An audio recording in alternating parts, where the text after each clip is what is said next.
Hello, today we're going to look at how to form the passive voice of verbs.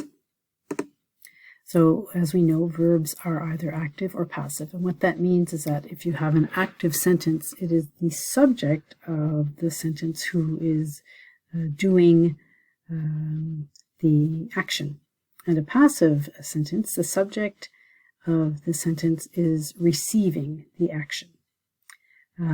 We use the passive for various reasons, but we'll look at some of the most important ones.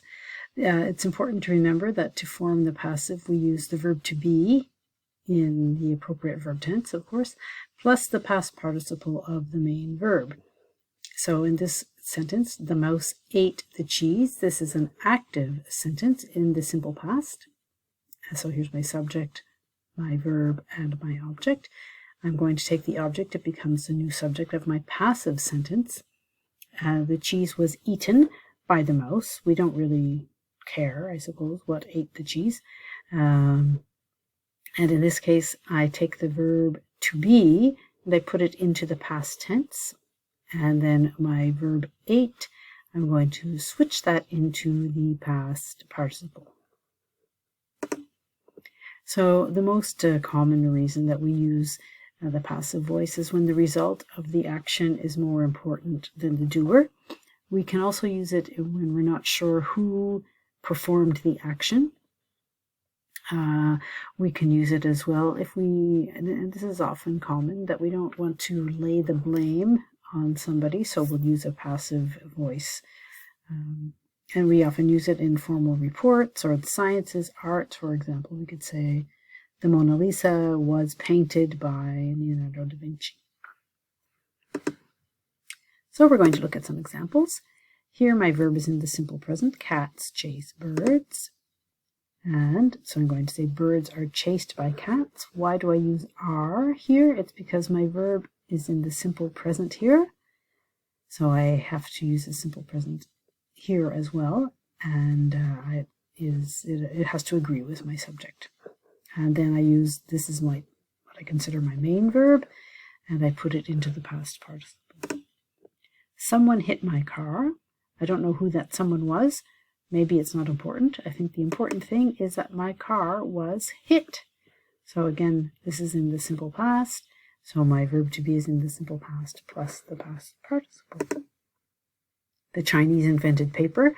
While that may, of course, it's an important fact, and it's a good trivia question if you want to know who invented paper. Well, it was the Chinese. But in this case, we're more interested in the fact that paper was invented by the Chinese. We have bought the gift. This is an example of a verb in the present perfect. The gift has been bought. So, again, just to review how we do this, how we structure it, I take the verb tense of my verb is in, and that is going to become the verb tense in my verb to be. And then I use the past participle. The dog ate the bone.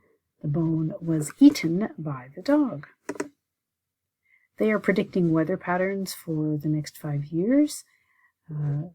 Our predicting is in the present progressive, so I'm going to put my verb to be in the present progressive, and then put my verb into the past participle.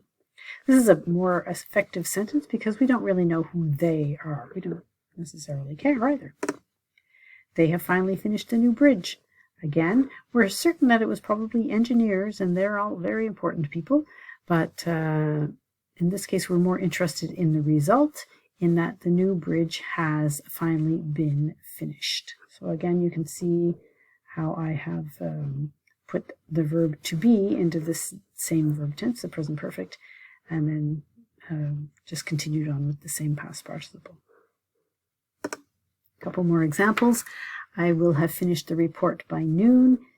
In this case, will have finished. I'm going to put will have been. So a future perfect. It doesn't really matter. I don't care if you know the names of the verb tenses. But just so you can see what the structure looks like. The report will have been finished. Or she should have taught him how to walk. He should have been taught how to walk. We can also use passive with the verb get and a past participle, like for example, to get injured, to get fired, they're getting tired. Just so you can see a couple of examples. There are many, many more. And of course, the only way to get better is to practice. And for my students, of course, if you want to do, well, not if you want to, please do Unit 7 in your activities book for your homework. Thank you.